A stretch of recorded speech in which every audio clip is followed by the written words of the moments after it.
She chose her mom over me at the altar, in our bed, and on our honeymoon.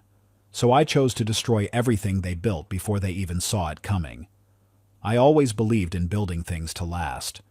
Whether it was the high-rises I managed in downtown Chicago or the relationships I cultivated in my life, permanence mattered. At 32, I had established myself as one of the top project managers at Hartman Construction, earning respect for never cutting corners and always delivering on time. Spring in Chicago brought more than just thawing winds off Lake Michigan. It brought a financial collaboration seminar between my company and Sterling & Co., and with it, Emily Carter. She stood out immediately, not just for her elegant navy suit or the confident way she commanded the room during her presentation, but for something less tangible, a quiet strength beneath her polished exterior. As the head of Sterling's financial team at only 29, Emily had the kind of sharp intellect that made me want to know more about the mind behind those perceptive hazel eyes. The construction and finance sectors have more in common than people think, I said, approaching her during the networking hour. We both build foundations that need to withstand pressure. Emily smiled, revealing a small dimple in her right cheek. Though I imagine your foundations are slightly more concrete than mine. Her wit caught me off guard, sparking a conversation that flowed from industry trends to personal ambitions. Emily spoke passionately about financial accessibility for small businesses, while I shared my vision for sustainable urban development. Throughout our talk, I couldn't help but notice how frequently she glanced at her phone, her expression shifting subtly each time "Mom" flashed across the screen. "Would you like to continue this over dinner tonight?" I asked as the seminar wrapped up. A flicker of interest crossed her face before she glanced at her phone again. "I'd love to, but my mother's waiting for me at home. Rain check?" That rain check came a week later, followed by coffee dates and walks along the river. Emily was always punctual, always engaged, until her phone rang. The transformation was immediate. Her shoulders would tense, voice softening as she answered with, "Hi, Mom." "You and your mother seem close," I ventured one evening over drinks at a rooftop bar. Emily's fingers traced patterns on her glass. "She's just a bit protective. Cares a little too much sometimes." I later discovered why. Patricia Carter, former financial director at a major bank, had retired early due to health concerns. Emily's father had passed when she was in college, leaving mother and daughter in an increasingly symbiotic relationship.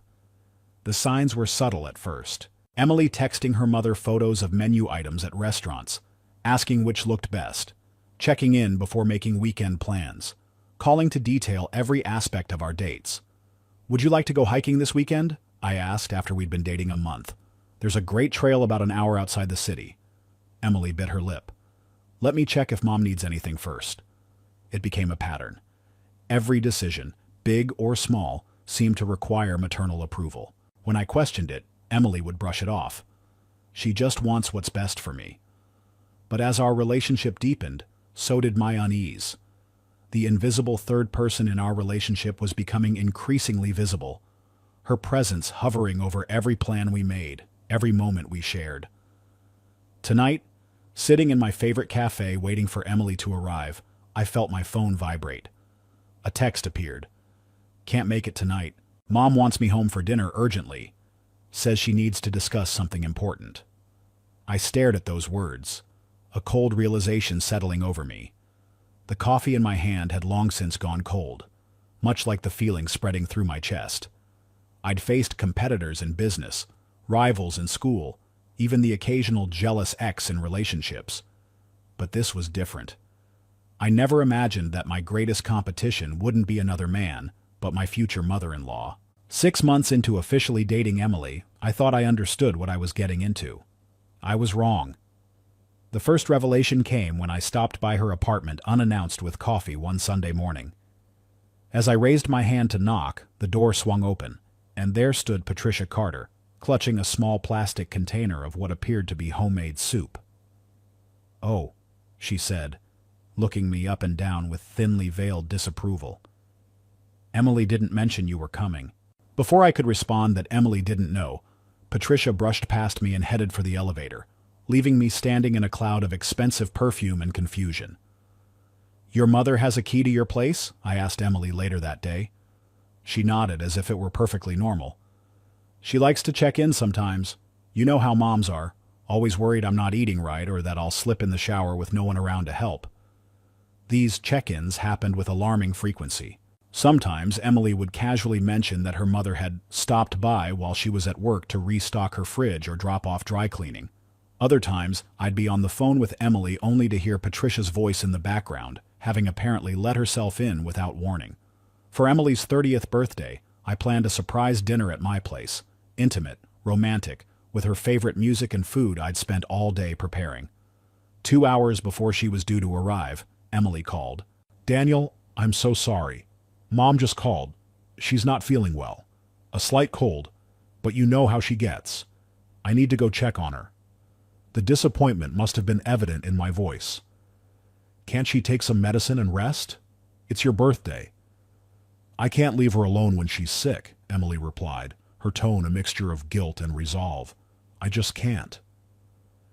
The dinner I'd prepared went uneaten.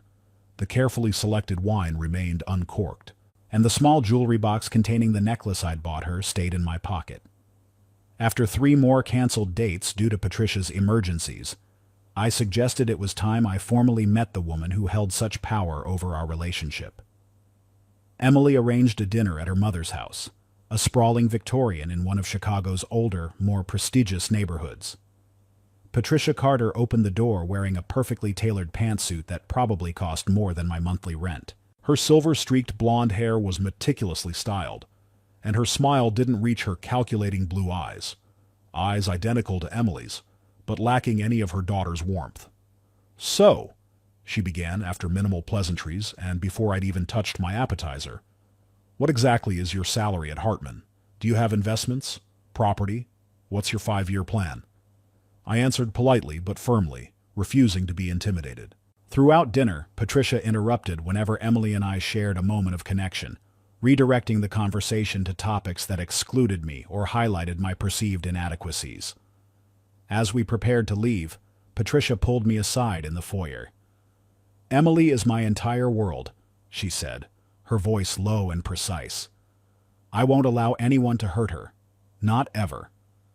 The threat beneath her words was unmistakable. A week later, I was using Emily's laptop to check a restaurant reservation when an email notification appeared.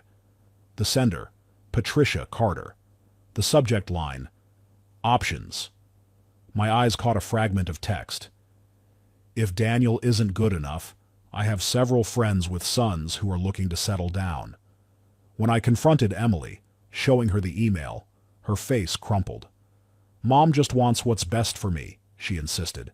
"She's protective because she cares." "Emily, this isn't normal. You need to set some boundaries." Her eyes welled with tears. "Mom is the only person I have. Please don't make me choose." Patricia's interference grew bolder.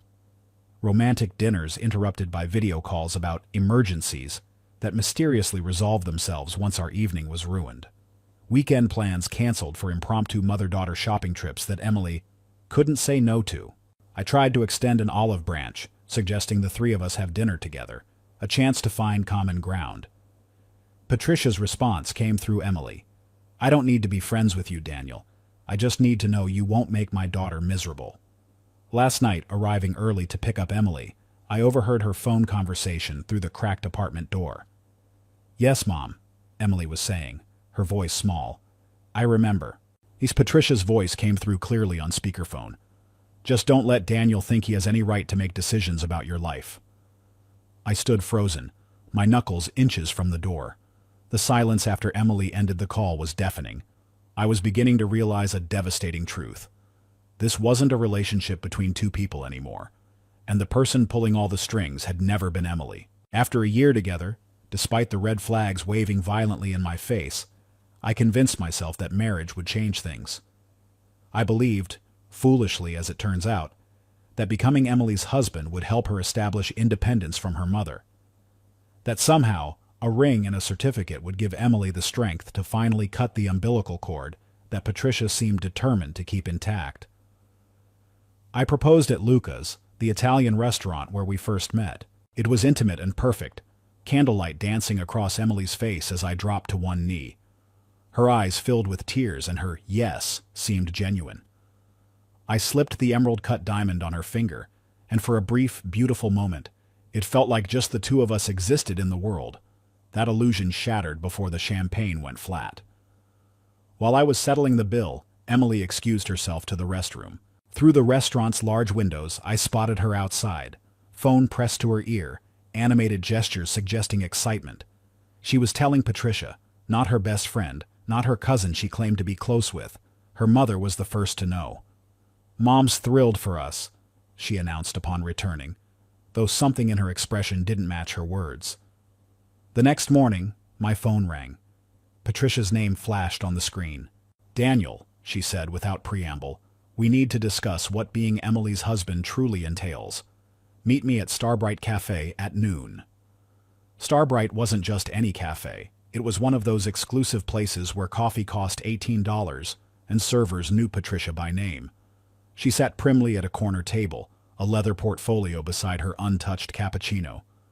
"Congratulations," she said, not sounding congratulatory at all. "Now, about the wedding." She opened the portfolio, revealing meticulously organized pages. "I've taken the liberty of researching suitable venues. The Langham would be appropriate for the ceremony, followed by a reception at the Peninsula." I blinked. "Emily and I haven't discussed venues yet." Patricia continued as if I hadn't spoken. "I've drafted a preliminary guest list, about 100 people, all essential connections for our family's standing. Our wedding will be intimate," I said firmly. "Emily and I both want something small." Patricia's smile tightened. "A wedding isn't just about two young people in love. It's about family reputation. My friends and colleagues expect certain standards." When I told Emily about the meeting, she seemed unsurprised. "Mom's excited. She just wants to help." Emily and I agreed on a lakeside garden wedding, a place we'd discovered during a weekend getaway early in our relationship. We put down a deposit, selected a date, and for a moment, I thought we'd won a small victory. 3 weeks later, an email appeared in my inbox. Confirmation of ballroom reservation, the Ritz-Carlton. The booking was under my name, with a $5,000 non-refundable deposit charged to a credit card I didn't recognize.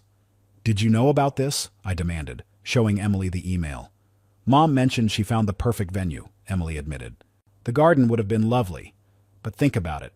A grand ballroom will be so much more memorable." "That's not the point, Emily. She made this decision without us. She put down a deposit in my name." Emily placed her hand on mine. "Mom only wants what's best. She has connections. The ballroom normally books 2 years in advance." After that, I watched helplessly as our wedding morphed into Patricia's production. The elegant 4-tier cake neither of us had tasted. The guest list that expanded to 200 people, 190 of whom were Patricia's social circle. Even my suit wasn't safe. Patricia arranged for her personal tailor to make adjustments to the design I'd chosen. Every objection I raised was met with the same response from Emily. "Mom knows best. Let's not upset her." The final straw came during the rehearsal dinner.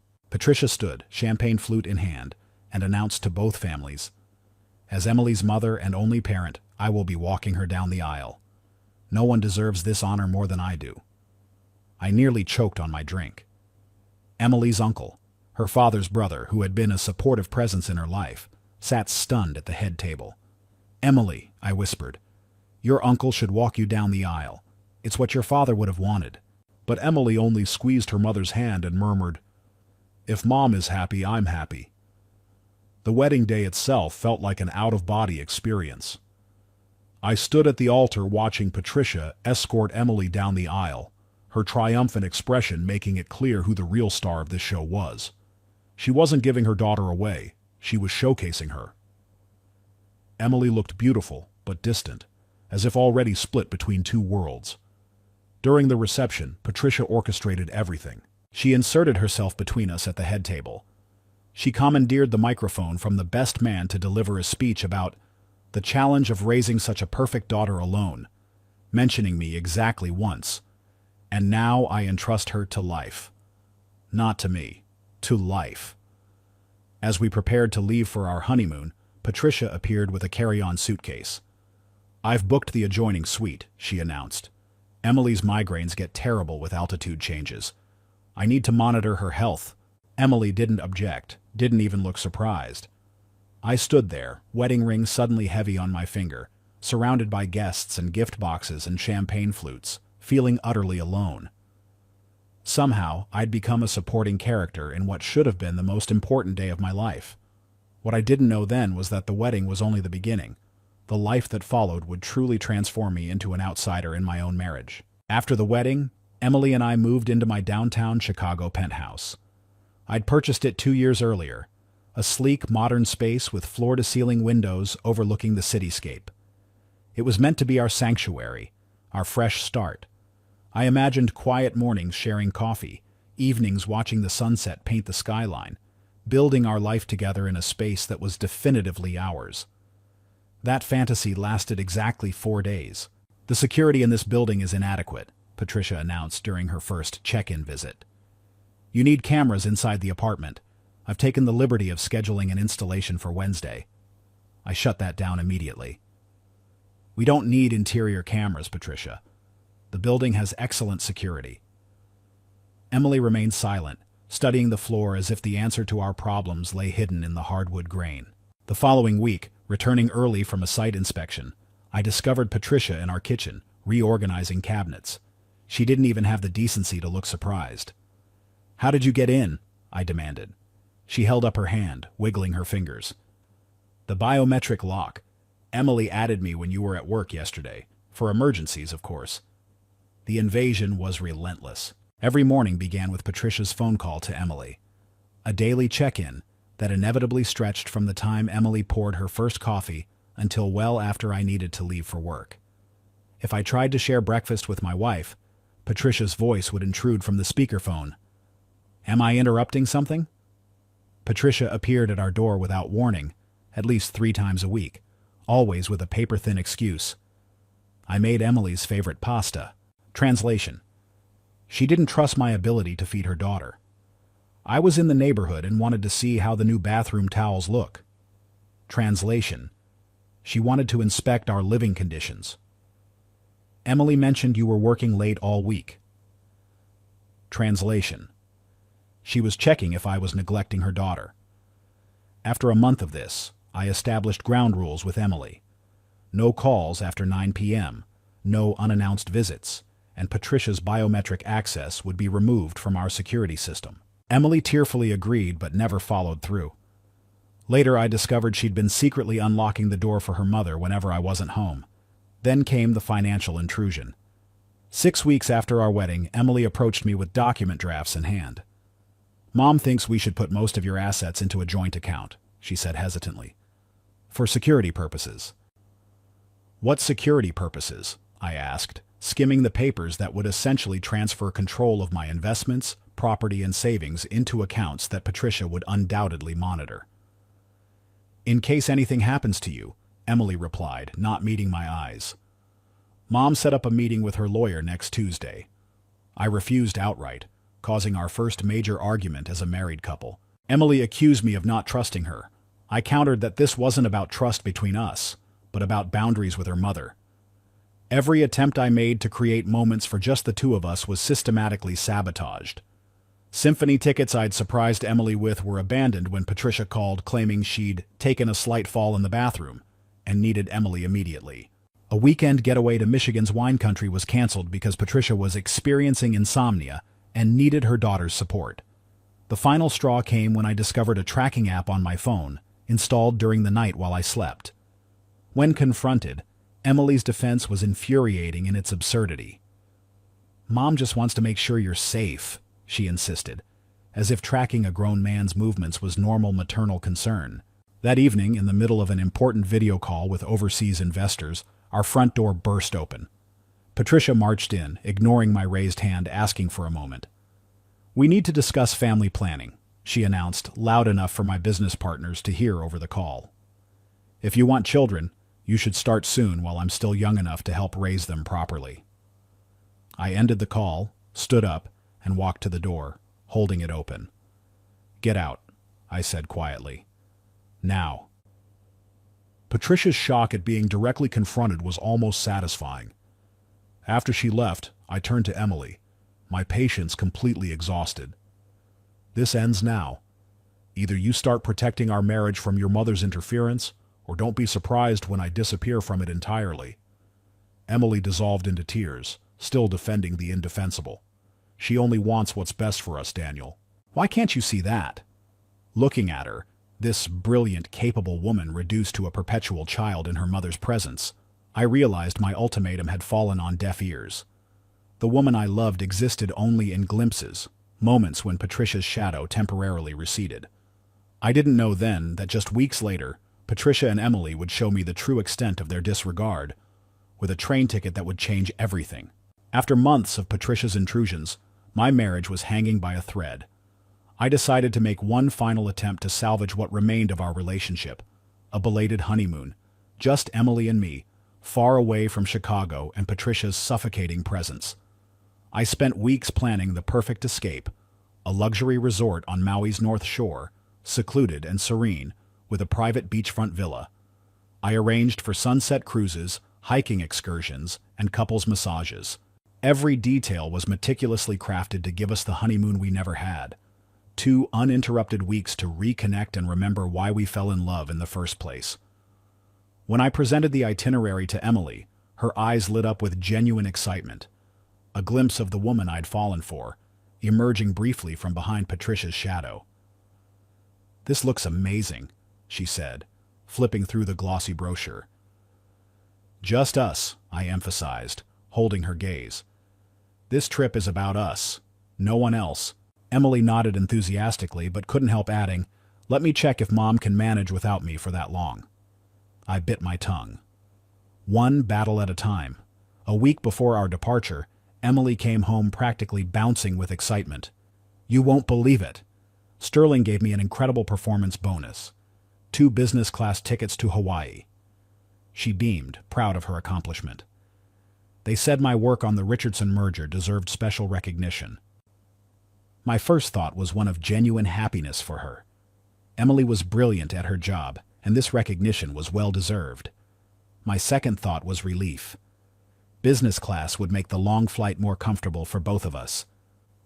"That's fantastic," I said, pulling her into an embrace. "You've earned it." The night before our departure, I was packing my suitcase when Emily entered the bedroom. She seemed strangely hesitant, avoiding eye contact as she laid something on the dresser.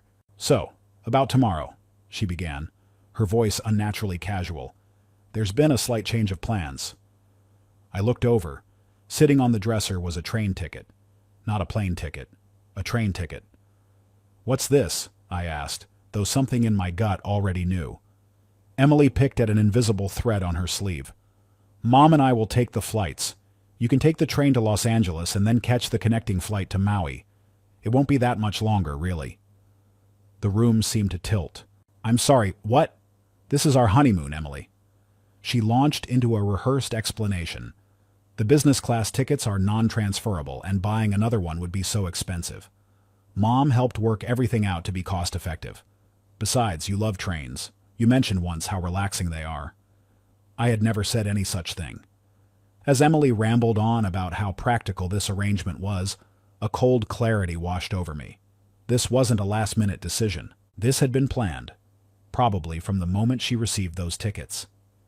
Emily and Patricia had discussed this, arranged it, decided my fate, and only now, hours before departure, was I being informed. I didn't yell. I didn't throw things. I simply looked at my wife, this stranger wearing Emily's face, and said quietly, "You've just made me an outsider in my own marriage." Emily shifted uncomfortably. "Don't be so dramatic, Daniel. Everything will be fine once we get there." Without another word, I reopened my suitcase and began removing items. Emily watched in confusion as I repacked only essentials into a smaller bag. "What are you doing?" she finally asked. "Making a decision you and your mother didn't make for me." I left our apartment at 11:37 p.m., the train ticket still lying untouched on the dresser. I checked into a hotel near O'Hare, turned off my phone, and slept more soundly than I had in months. The next morning, I enjoyed a leisurely breakfast in the hotel restaurant, while Emily and Patricia were undoubtedly discovering my absence. Around the time their flight was scheduled to depart, I turned my phone back on. Dozens of missed calls, frantic text messages. "Where are you?" "We're waiting at the airport." "Stop being childish and answer your phone." "The flight is boarding, Daniel. This isn't funny." The last text from Emily read, "Mom is furious. They wouldn't change our seats and now she's being escorted out of the terminal. Please tell me you're on your way." I didn't respond to any of them. Hours later, a voicemail appeared from Patricia's number. Her voice dripped with venom and something else. Fear, perhaps, that her control was slipping. "You think you can just walk away like this? Emily will soon realize she doesn't need you. She never has. Without me, you'd be nothing in her life." I laughed darkly at the irony. Patricia still didn't understand that she had just handed me my freedom. The train ticket, that small, insignificant piece of paper, had finally shown me the truth I'd been avoiding. I would always be an afterthought in my own marriage. I had thought leaving would be the end. But listening to Patricia's threatening voice, I realized that simply walking away wasn't enough. Not after everything she'd taken from me. I didn't just want out of the marriage. I wanted justice. Patricia and Emily had systematically dismantled my dignity, my autonomy, and my self-respect. Now it was time to take back what was mine. First, I hired Martin Schaefer, one of Chicago's most ruthless divorce attorneys. His reputation for leaving opposing parties financially devastated preceded him. Within 48 hours, divorce papers were filed with explicit demands for complete separation of assets and an expedited timeline. "They'll try to drag this out," Martin warned me. "The longer it takes, the more they can manipulate." "Then we don't give them time to breathe," I replied. But I knew divorce alone wasn't enough. Something about Patricia's financial situation had always seemed off. Her lifestyle far exceeded what a retired financial director should be able to afford, even with prudent investing. The multiple properties, the designer wardrobe, the connections in high places, it all required more money than her pension could possibly provide. I reached out to Alex Weber, my college roommate who now worked for a major financial institution in their fraud investigation department. "I need to understand where Patricia Carter's money comes from," I told him over drinks at a bar far from our usual haunts. "Something doesn't add up." Alex agreed to make some discreet inquiries. What he discovered exceeded my wildest suspicions. For years, Patricia had been using Emily as an unwitting accomplice in a sophisticated money laundering scheme. Emily's name was on numerous accounts that funneled money for Patricia's shadier business connections, former clients who needed certain services that legitimate banks wouldn't provide. The pattern was clear. Large sums moved through shell companies, eventually landing in accounts under Emily's name, but controlled by Patricia. Meanwhile, Patricia's most valuable assets, a vacation home in Aspen, investment portfolios, even her primary residence, were all legally owned by Emily, protecting Patricia from tax liabilities and potential legal repercussions. "Your wife's signature is on everything," Alex explained, sliding a folder across the table. "Whether she knew it or not, she's legally complicit." I compiled the evidence meticulously, organizing bank statements, property records, and suspicious transaction reports. Then I sent the entire package to the IRS Criminal Investigation Division and the Financial Crimes Enforcement Network. The response was swift and merciless. Within weeks, federal agents arrived at Sterling and Coe. Emily was escorted from the building, her employment terminated due to the reputational risk she now posed. Patricia's accounts were frozen, her assets seized pending investigation.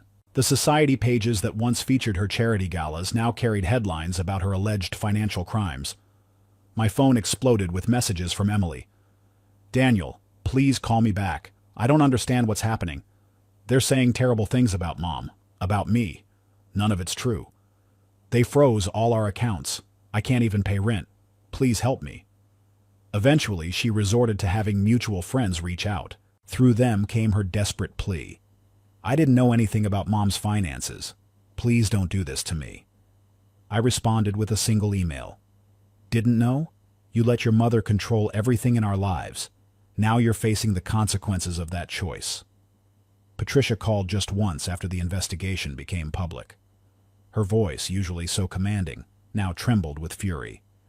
"You'll regret crossing me, Daniel. I still have connections." "You should worry more about your legal defense than threatening me," I replied before hanging up. The Chicago Tribune ran a front-page story about the case. Prominent socialite faces fraud charges. The accompanying photo showed Patricia and Emily leaving the federal courthouse, both looking gaunt and defeated. Emily's designer clothes had been replaced by a simple blouse and slacks, a visual testament to how far they'd fallen. Late one night, a final text message appeared on my phone. "You've destroyed my life." I looked at those 5 words from Emily for a long time. In a parallel universe, we might have been happy together. If she'd chosen me over her mother. If she'd been strong enough to cut the strings Patricia used to control her.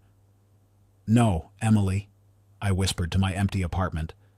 "I only destroyed the illusion you and your mother built." It was nearly over. Justice had been served. The divorce was proceeding smoothly, the criminal case against Patricia gaining momentum. But something still felt unfinished. I wasn't quite done teaching Emily the true meaning of loss. After dismantling Patricia's empire and ending Emily's career, I turned my focus to rebuilding my life, not the one I'd planned with Emily, but something entirely new, shaped by my own desires and no one else's. I purchased a penthouse in a newly constructed high-rise overlooking Lake Michigan, modern, minimalist, and completely mine. No traces of Patricia's opinions or Emily's compromises. No photographs of the past. Just clean lines, open space, and windows that let in light from every direction. For the first time in years, I could breathe freely in my own home. Using my network and industry reputation, I launched Brooks Development Consultancy, focusing on sustainable urban construction projects and real estate investment advising. Former clients followed me, and new ones appeared drawn by my track record and straightforward approach. Within 6 months, we secured contracts worth over $20 million. I reclaimed my body at the gym, shedding the tension that had accumulated in my shoulders and back from years of walking on eggshells. I reconnected with friends I'd neglected, attended industry networking events, and gradually rebuilt the confidence Patricia had systematically eroded. Meanwhile, Patricia's legal troubles dominated local news. The woman who had once commanded respect at charity galas was sentenced to 5 years in federal prison for money laundering and financial fraud. Her carefully curated image of sophisticated wealth collapsed under the weight of her crimes. Emily, though not criminally charged due to lack of evidence that she knowingly participated, faced devastating consequences. The financial regulatory authorities banned her from any employment involving financial instruments or transactions. The frozen assets and massive legal fees left her deeply in debt. Her reputation in financial circles was irreparably damaged. I heard through mutual acquaintances that she'd been forced to move into Patricia's dilapidated childhood home in a declining neighborhood, the only property that hadn't been seized because it held almost no value. She'd sold her luxury car, designer clothes, and jewelry, severing ties with the social circle that now shunned her. 1 month after Patricia's sentencing, my phone rang with an unfamiliar number. Against my better judgment, I answered. "Daniel?" Emily's voice was barely recognizable, small, ragged with emotion. "It's me." I said nothing, waiting. "I was wrong," she continued, her voice breaking. "About everything. Can you give me another chance?" I looked out at the Chicago skyline, momentarily reflecting on what might have been. "You had your chance, Emily," I finally replied, my voice steady. "You threw it away every time you chose your mother over our marriage." "We could start over," she pleaded. "I've learned my lesson. I'm different now." "I don't start over with someone who once made me an afterthought," I interrupted. "Goodbye, Emily." After that call, I blocked every possible way she could reach me. Phone numbers, email addresses, social media accounts. I had no interest in further communication. A week later, a text arrived from James, a former colleague who still occasionally kept in touch with Emily. "Thought you should know. Emily's working at a coffee shop downtown, apparently selling off furniture to make rent. Rough times." I stared at the message for a long moment before typing, "That's the price of betrayal." It wasn't enough. One final loose end remained. Through my attorney, I arranged for the sale of our former apartment, the one Emily had returned to after abandoning Patricia's home, the property that was legally mine alone. The real estate market in Chicago was booming, and the offer came in well above asking price. Emily received the eviction notice, giving her 7 days to vacate. Her desperate email arrived hours later. "You don't need to be this cruel, Daniel." I left it unanswered. Some lessons require finality. That evening, I attended a rooftop reception for potential investors. The host introduced me to several accomplished women, a structural engineer, an environmental policy advisor, a tech startup founder. Their conversation was refreshing. No manipulation, no hidden agendas, just intelligent dialogue among equals. Standing at the edge of the rooftop with a glass of champagne, I gazed out at the city lights. The weight that had pressed on my chest for years had finally lifted completely. I felt truly free. 3 days later, a courier delivered a large envelope from my attorney. Inside were the final divorce papers, officially ending my marriage to Emily Carter. I signed my name with a steady hand, then set down the pen with a satisfied smile. As I stepped out onto my balcony, my phone buzzed with a message from James. "Emily left Chicago yesterday. Nobody knows where she's gone." I looked at those words, feeling nothing but relief. My response was simple. I wish her luck with her new life. I'm too busy enjoying mine. The next morning, I drove to O'Hare International Airport, business class ticket to Paris in hand. This was the solo journey I had promised myself. 2 weeks exploring Europe at my own pace, answering to no one's schedule but mine. As the boarding announcement echoed through the terminal, I smiled. There was no one checking if I'd arrived safely, no one tracking my movements, no one waiting to insert themselves into my experiences.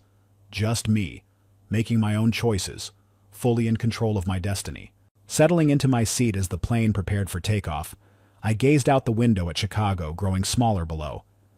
Sometimes, I thought, you only realize you've been saved when you lose what was destroying you. And sometimes, the sweetest revenge isn't about making someone else suffer. It's about thriving without looking back. The plane lifted into the sky, carrying me toward my future, and leaving the shadows of Patricia and Emily Carter permanently behind.